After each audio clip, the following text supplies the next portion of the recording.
It started with a dinner like any other. Grilled salmon, roasted potatoes, a glass of red wine. The kind of quiet Thursday evening that doesn't leave a mark, unless something truly unforgettable crashes through the calm. My wife, Sarah, waited until dessert.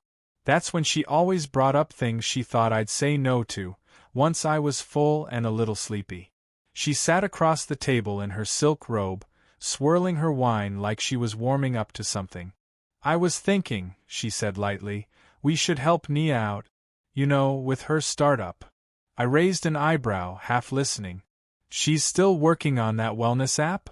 She's pivoted, Sarah said, avoiding eye contact. Now it's eco-friendly skincare, direct to consumer. It's actually a great market. She just needs funding. How much are we talking? I asked, though I already knew. The look in her eyes wasn't about a small loan. $150,000. I choked on my sip of wine. Sarah, I said slowly, that's a lot of money. She's family, she countered too quickly. And this could be big for her. She's got a full business plan, a pitch deck, she even has a prototype. I didn't say anything for a long moment. I thought of Nia, her younger sister, the kind who never stayed in one lane. Last year it was handmade candles. Before that, dog yoga. Now skincare? Sarah, I said, trying to stay calm, we're not venture capitalists. And I thought we agreed. No big investments without both of us on board. Her smile froze. You don't trust her? I don't throw money into dreams. Not without due diligence. Sarah stood and cleared the plates a little too fast. Fine. I told her I'd ask. That's all. But that wasn't all. Later that night, I was brushing my teeth when I heard her in the hallway, whispering. She said no, she hissed into her phone. Yeah, I know. But I'll talk to him again tomorrow. I stepped out into the hallway, toothbrush still in hand. Sarah flinched. Just talking to Nia, she said quickly, putting her phone away. Uh-huh, I replied, walking past her like it was nothing. But something inside me shifted. The next morning, she acted like nothing had happened. Made coffee. Kissed my cheek. Talked about the weather. But I couldn't forget that call. The tone. The way she said, he, like I was the only obstacle. It wasn't about the money anymore. It was about why she wanted it so badly. That evening, I got a surprise visitor, Nia herself. She arrived with her ever-present charm, that airy laugh that never quite reached her eyes. She was dressed like she walked out of a lifestyle magazine, boho chic, designer boots, and just the right amount of effortless messiness in her bun. Just thought I'd stop by and say hi, she said with a grin, stepping in without waiting for an invite. She brought a gift, a handmade lavender face scrub in a mason jar. From the first test batch, she said, placing it gently in my hands. Don't worry, it's safe. Sarah beamed like a proud parent. Isn't she amazing? I smiled politely, but my guard was up. I'm still working on the investor presentation, Nia continued, sliding her iPad out like she was just so casual. Maybe you could give me some feedback? I took the iPad, glanced through the slides. Buzzwords. Market projections. A lot of vague numbers and influencer shoutouts. Nothing concrete. Looks enthusiastic, I said carefully, handing it back. Her smile tightened. That night I couldn't sleep. Something was wrong. It wasn't just the money. It was the pressure, the urgency, the performance. Sarah wasn't like this. At least, not before. And Nia? She was suddenly everywhere. Texting Sarah. Dropping by. Laughing too hard at my jokes. My instincts were buzzing. Not with fear, but with focus. Whatever was going on, I needed to find out fast. Because this wasn't about skincare. And it definitely wasn't about helping family. It was a setup. I just didn't know for what yet. That night, as I stared at the ceiling, I wasn't thinking about the $150,000. I was thinking about the way Sarah smiled when Nia walked in, like they'd already won something I didn't know I was losing. The next morning, I left for work earlier than usual. I told Sarah I had a meeting, technically true, But what I really needed was space to think. I sat in my car for a while, parked outside a coffee shop a few blocks from the office. I kept replaying the past few days in my mind, trying to pinpoint what didn't add up. That whisper on the phone. The strange urgency in Sarah's voice. The perfectly timed appearance of Nia, with her prepped pitch and scrub samples. I was in finance, I'd seen bad pitches before. But something about this was different. Too smooth. Too emotional. And too quiet about the business fundamentals. I opened my laptop and started digging. First, I looked up Nia's supposed company, Oraviv Naturals. Sure, it had an Instagram page with mood boards and product teasers, but no real website. The domain was registered only 2 weeks ago. That was odd for a startup supposedly ready for investors. The so-called prototype photos? Stock images, slightly filtered, reverse image search confirmed it. Then I checked if it was registered as an LLC. Nothing. Just like that, the thread began to unravel. Later that evening, I came home and pretended everything was normal. Sarah greeted me at the door with a kiss and asked how my meeting went. Fine, I replied casually. How was your day? Good, she said, a bit too quickly. Just relaxed. Did some laundry. Watched a show. No mention of Nia. No mention of the startup. Just a normal evening. But I wasn't done. After dinner, I said I needed to grab something from the storage room in the basement. Instead, I went to her office, something I'd never done without asking. I wasn't proud of it. But when you feel like your marriage is being played like a poker hand, you stop worrying about etiquette. On her desk was a folder labeled Loan Options. Inside were printouts. Hella quotes, personal loan calculators, even instructions on how to apply for a credit card in my name. And then, at the bottom of the stack, was a contract, half-filled. It was a loan agreement from me to Nia, promising $150,000. It had a signature line already signed by her, my wife. My stomach twisted. I snapped a picture of everything, put it back exactly as I found it, and walked back upstairs like nothing happened. That night in bed, I asked a simple question. Sarah, you'd never take out a loan behind my back, right? She looked up from her book, blinked. Of course not. Why would I? No reason, I said softly. Just making conversation. She smiled, but her eyes didn't. That's when I knew. She wasn't just helping her sister. She was hiding something. The next day, I called in a favor. My old friend Mike used to work in fraud prevention. Now he was a private investigator with a side hustle in asset tracing. I sent him the information I had, Nia's name, the fake company, the loan documents. Give me 48 hours, he said. But I'll tell you now, this already smells like a setup. I wasn't surprised. But what I found out 2 days later, that shook me to my core. I thought I was just uncovering a scam. But Mike's report didn't point to Nia. It pointed to someone else entirely, someone much closer. My wife. Mike's call came at 7:13 a.m. I hadn't even had coffee yet. My phone buzzed, and when I saw his name, my stomach tightened. Hey. You said 48 hours, I said, answering. Yeah, well, I finished early. You might want to sit down. I already was. At the kitchen table, staring at the cold silence of our home like it was mocking me. What did you find? There was a pause. Then Mike said, Your sister-in-law, Nia? She's broke, man. Bankrupt. Officially declared last year. Her credit is shot, she's on 3 blacklists, and she already defaulted on 2 business loans under different names. Different names. She used a shell LLC twice. The same playbook. Glam pitch, urgent loan, radio silence. Both lenders filed civil cases. My blood went cold. I wanted to believe this was just a dumb mistake. A desperate sister dragging my wife into something reckless. But this was fraud. Repeat fraud. Still, that wasn't the worst part. Mike cleared his throat. There's something else. One of those shell companies. Guess who the registered co-signer was? I said nothing. My silence was answer enough. Sarah. Your wife's name is on one of the previous business filings. From 2 years ago. I felt like the wind got knocked out of me. And one more thing, Mike said quietly.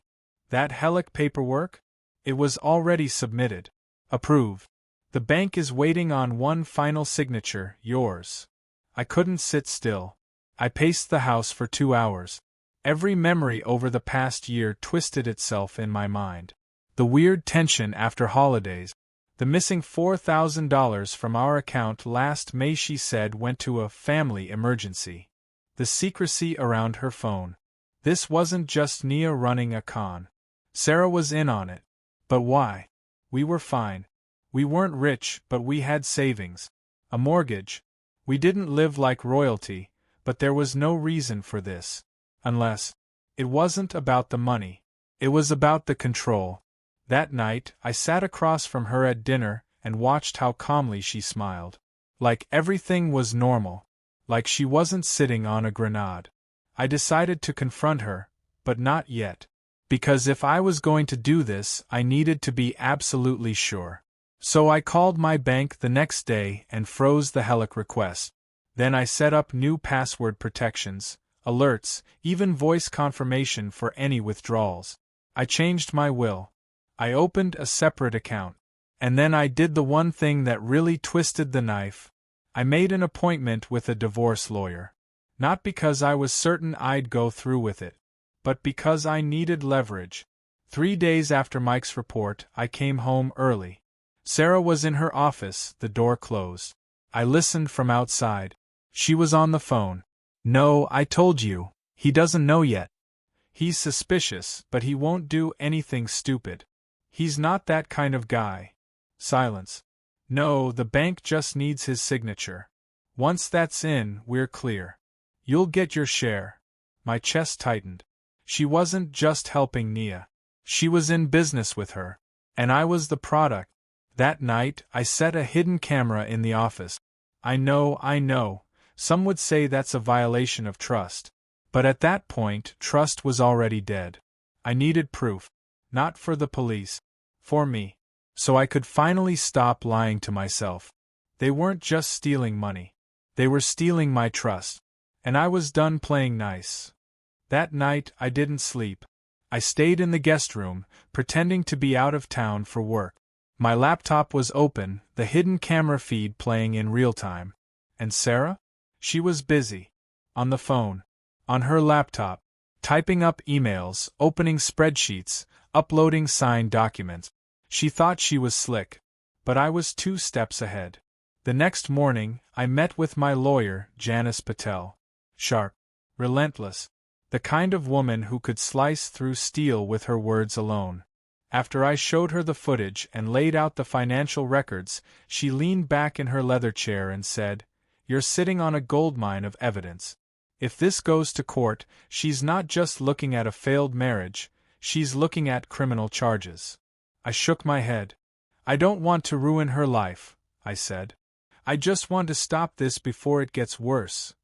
Janice folded her hands. "Then let's play it smart." We hatched a plan. Step 1, stall the HELOC. We flagged the account for suspected fraud, locked the online access, and set up a fraud alert with the credit bureaus. Step 2, secure my asset. I moved 70% of our liquid savings into a new account under my name, which I had every legal right to do, especially with evidence of financial deception. Step 3, bait the trap. That night, I came home with a fake smile and a peace offering, her favorite Thai takeout and a bottle of Pinot Noir. She looked suspicious. "You're in a good mood," she said. "Life's too short to hold grudges," I shrugged. We ate. Laughed. She asked if I had thought more about the loan. "Yeah," I said. "I'll sign it tomorrow. Let's just be done with it." Her eyes lit up. Hook, line, sinker. The next morning, I sent her off to her yoga class with a kiss and a coffee. Then I got to work. I logged into our printer history and grabbed every document she'd scanned. Business filings, emails, funding projections. One PDF stopped me cold.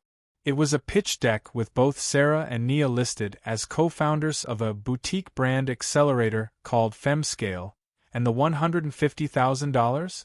It was already listed as secured capital. They'd assumed I'd say yes. They built the whole thing on my signature. At 3 p.m., I met Sarah at the notary office. She handed me the paperwork with shaking hands. I held the pen over the dotted line, smiled, then stood up and said, "Actually, I changed my mind." She blinked. "What?" I looked her straight in the eye. "I'm not signing. And you should call your sister." I walked out before she could speak. The texts started coming in 10 minutes later. "What do you mean? Are you serious right now? You promised." I didn't reply. Because this time, I was done being predictable. Later that evening, Mike sent me another update. He had traced multiple Zelle and Venmo transfers between Sarah and Nia, coded as reimbursements, consulting, and even one labeled baby shower gift. Thousands of dollars. My money. I sent the files to Janice. She called me an hour later. "You're not just dealing with deception," she said. "You're dealing with collusion." She paused. "You ready to hit back?" I exhaled. Game on. She thought I was a pawn in her little startup scam. Turns out I'd been the player all along. By the following Monday, my life felt like a half-demolished house, still standing, but missing walls I thought were permanent. Sarah tried silence next. No more begging, no more guilt. Just cold stares across the dining table and slammed doors. The guest room became her permanent territory, while I moved into quiet resolve. But I wasn't just licking my wounds, I was preparing for the rebuild. Janice had been a godsend. She connected me with a forensic accountant who traced every single transaction tied to Nia's startup. Turns out it wasn't a startup. It was a shell. There were no employees, no MVP, no product in beta. Just a glossy pitch deck, 2 rented desks in a co-working space, and a half-finished website. Sarah and Nia had sunk over $40,000 of our shared savings into flights, spa retreats, founder coaching sessions, and promotional videos that never saw the light of day. It wasn't a business plan. It was a scam with lipstick. By midweek, I filed for an asset protection injunction. Sarah was blindsided. She tried one last, desperate play. She made dinner, set the table, wore the perfume I used to like, said, "Let's just talk. No lawyers, no accountants, just us." For a moment I hesitated. Then I remembered Nia's name on the fake invoices, and the voice memo Sarah left open on her phone 3 weeks earlier. "He doesn't ask questions. I just need him to approve the transfer. We'll flip it in 6 months and pay him back. He won't even know." I didn't sit. "I've already talked," I said. "You just weren't listening." She stood up fast, her voice sharp. "You're choosing money over marriage?" I looked her dead in the eye. "You chose fraud over partnership." That was it. The mask fully dropped. She called me small. Said I'd never be successful. Said she wasted years babysitting me. I walked out. Not just from the room. From the wreckage. 2 weeks later, I moved into a new place. Nothing fancy. But mine. Janice helped me close all joint accounts, cancel the LLC that Sarah had sneakily registered under both our names, and reroute my finances through a business trust in my name only. Sarah and Nia? Well, their startup launched a GoFundMe. Captioned, "Two sisters fighting for their dream in a male-dominated world." Comments were brutal. One read, "Your dream was funded with someone else's money." Another, "Sounds like you need an investor, not a husband." They raised $37. Most of it from Nia's burner accounts. I didn't gloat. Okay, maybe a little. But mostly I moved on. I kept my job. Doubled down. Got a promotion 2 months later. And when I finally started dating again, I promised myself something. I'd never ignore the red flags just because they came wrapped in affection. Love isn't a business pitch.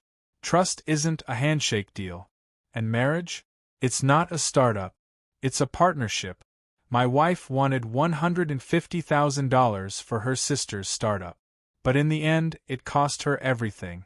And for me, well, it was the best investment I never made. The next 48 hours were a whirlwind. Sarah tried everything: tears, anger, guilt, charm. She even tried seduction, pulling out all the stops like it was some sort of emotional buffet. I didn't bite. I stayed calm, cold, focused. Behind the scenes, Janice filed an emergency motion to freeze all jointly held business assets. She also sent a cease and desist letter to Femscale, citing potential fraud and unauthorized use of funds. Sarah got served the next morning, right as she was meeting Nia for coffee. I know because Mike got a photo. Nia's face went pale. Sarah turned red. The barista awkwardly backed away. They hadn't expected resistance. They thought I'd just roll over, sign, and smile. That evening, the storm finally came to a head. Sarah burst into the house, furious. "You humiliated me in public," she yelled. "You tried to steal $150,000 from me," I said calmly. Her eyes darted. "It was a business opportunity. For us. For our future." "Our future?" I scoffed. "You mean the one you built without telling me?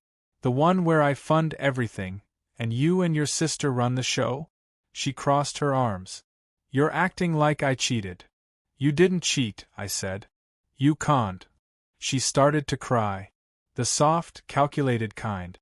The kind I'd once fallen for. "You don't understand," she whispered. "Nia's been there for me when no one else was. I just wanted to help her. She lost her job. Her confidence. I couldn't say no. And I could." I snapped.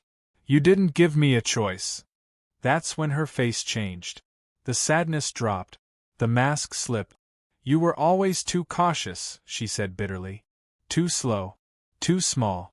Nia has vision. I was tired of living life on pause.